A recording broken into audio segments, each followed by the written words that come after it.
Well, in general, when you're talking about flying drones, the focus on the FAA side, as well as any responsible pilot, is to keep the aircraft flying safely.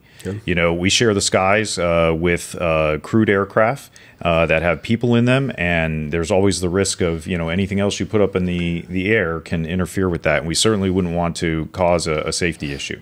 So the rules are designed to avoid that. So typically, crewed aircraft, unless they're taking off and landing, stays above 500 feet above the ground level. So for that reason, the FAA, one of the general rules is that a drone cannot go above 400 feet above the ground level. That way there's a little bit of a buffer. So that's one rule. Another rule is not flying over people. That way if something did happen to the drone, it wouldn't fall and hurt somebody. You always have to keep, unless you have special permission, the drone in sight, unaided sight, so you can't be using a set of binoculars or something like that.